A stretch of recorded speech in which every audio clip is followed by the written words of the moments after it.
আয়োজিত এই সভার সম্মানিত সভাপতি, উপস্থিত জয়পুরহাটের কালাই উপজেলার মাত্রাই ইউনিয়ন বিএনপির আয়োজনে আলোচনা সভা ও দোয়া মাহফিল অনুষ্ঠিত।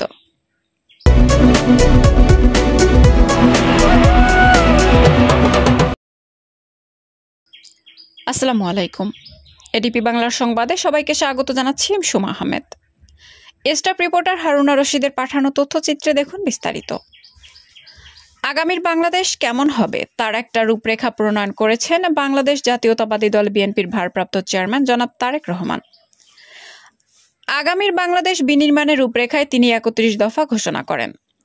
সেই ৩১ দফার রূপরেখা বাস্তবায়ন কল্পে জয়পুরহাট জেলার কালাই উপজেলার মাত্রাই ইউনিয়নের বানদিঘি গ্রামে এক আলোচনা সভার আয়োজন করা হয়। বিএনপির চেয়ারপারসন সাবেক রাষ্ট্রপতি শহীদ জিয়াউর রহমানের সহধর্মিণী আপসহীন দেশনেত্রী বেগম খালেদা জিয়ার সুস্বাস্থ্য কামনায় দোয়ার আয়োজন করা হয়। উক্ত আলোচনা সভা ও দোয়া মাহফিলে প্রধান অতিথি হিসেবে উপস্থিত ছিলেন বিএনপির কেন্দ্রীয় কার্যনির্বাহী কমিটির সদস্য ও সাবেক সংসদ সদস্য ইঞ্জিনিয়ার গোলাম মোস্তফা। মাত্রাই ইউনিয়ন বিএনপির সাবেক সিনিয়র সহসভাপতি আতাউর রহমানের সভাপতিত্বে উক্ত আলোচনা সভা ও দোয়া মাহফিলে বিশেষ অতিথি হিসেবে উপস্থিত ছিলেন জেলা বিএনপির সাবেক সহসভাপতি আনিসুর রহমান তালুকদার, জেলা বিএনপির সাবেক কোষাধ্যক্ষ আব্দুস সবুর, জেলা বিএনপির সাবেক সদস্য মোজাফফর রহমান তালুকদার, মামুনুর রশিদ সরকার মামুন, জেলা যুবদলের সাবেক যুগ্ম সাধারণ সম্পাদক ইফতাদুল হক, উপজেলা বিএনপির সাবেক প্রচার সম্পাদক আব্দুর রাজ্জাক। মাত্রাই ইউনিয়ন বিএনপির আয়োজনে আলোচনা সভা ও দোয়া মাহফিল ইউনিয়নের বানদিঘি গ্রামে অনুষ্ঠিত হয়। ২৩ ফেব্রুয়ারি দুপুর ২ ঘটিকায় আয়োজিত আলোচনা সভা ও দোয়া মাহফিলে বক্তারা আগামীর বাংলাদেশ বিনির্মাণে বাংলাদেশ জাতীয়তাবাদী দল বিএনপির কোনো বিকল্প নেই বলে উল্লেখ করে বলেন, দেশের সুশাসন নিশ্চিত করতে, আইন শৃঙ্খলা পরিস্থিতি স্বাভাবিক রাখতে ও আইনের শাসন প্রতিষ্ঠা করতে আগামী জাতীয় সংসদ নির্বাচনে বিএনপির ধানের শীষ মার্কায় ভোট দেওয়ার আহ্বান জানান। বিএনপি চেয়ারপারসনের রোগ মুক্তি কামনা করে বিশেষ মোনাজাত করা হয়। তারা মনোনীত হয়েছিলেন 2018 সালের দিনের ভোট রাতের বেলায় দিয়ে তারা জয়যুক্ত হয়েছিলেন এবং 2024 সালে আপনারা দেখেছেন নীল নকশা নির্বাচন করেছিলেন, যে নির্বাচনে দক্ষিণ এশিয়ার সর্ববৃহৎ দল বিএনপি অংশগ্রহণ করে নাই। তারা ফাঁকা মাঠে তারা কি পাতাও নির্বাচন করেছিল। তারা শুধু নির্বাচন করে আপনাদের ভোটের অধিকার হনন করে ক্ষান্ত হন নাই। তারা এই 16টি বৎসর আপনাদের কথা বলার অধিকারকে তারা কেড়ে নিয়েছিল। আপনাদের জানমালের কোনো নিরাপত্তা ছিল না, বিচার বিভাগের কোনো স্বাধীনতা ছিল না। গোটা বাংলাদেশকে, বাংলাদেশের মানুষের উপরে তারা জুলুম নির্যাতন চালিয়েছিল। গোটা বাংলাদেশকে একটি বৃহত্তর কারাগারে পরিণত করেছিল। এই মাত্রা ইউনিয়ন এমন একটি ইউনিয়ন, যে ইউনিয়নে বিএনপি এবং অঙ্গ সংগঠন এবং জামাত ইসলামের এমন কোন নেতা নাই যাদের বিরুদ্ধে মিথ্যা মামলা করা হয় নাই, এমন কোন নেতা বা কর্মী নাই যারা শেখ হাসিনার লেলিয়ে দেওয়া পুলিশ বাহিনীর নির্যাতনের শিকার হন নাই।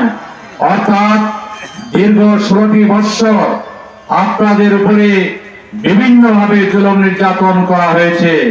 আপনারা কেউ বাড়িতে ঘুমাতে পারেন নাই, আপনারা কেউ সুষ্ঠুভাবে আপনাদের ব্যবসা বাণিজ্য পরিচালিত করতে পারেন নাই।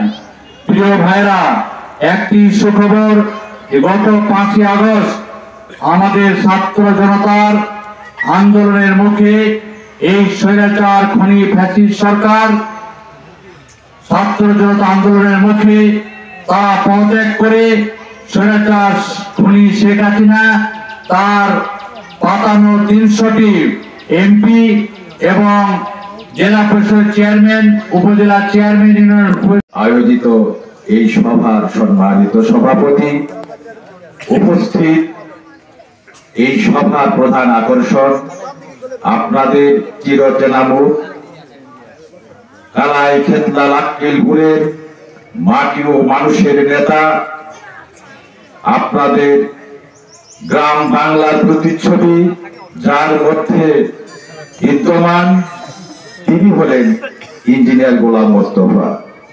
উপস্থিত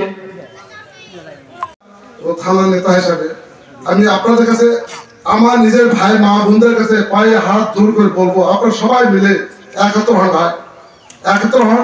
আমার এরাই দাবি, এই দাবিটুকু আমাকে রাখবেন। আমি খুব আশা করে আসছি এখান থেকে যে আমি জানতে পারি যে আপনারা যারা গ্রুপিং করতেছেন এই গ্রুপের না থাকে। এইটুকুই বলে আমি আমার বক্তব্য শেষ করলাম। আসসালামু আলাইকুম ওয়া রাহমাতুল্লাহি ওয়া বারাকাতুহু। আমরা ভোট দিতে পারিনি, আমরা ভারতের অধিকার আদায় করতে পারিনি, আমরা ঘরে পর্যন্ত থাকতে পারিনি।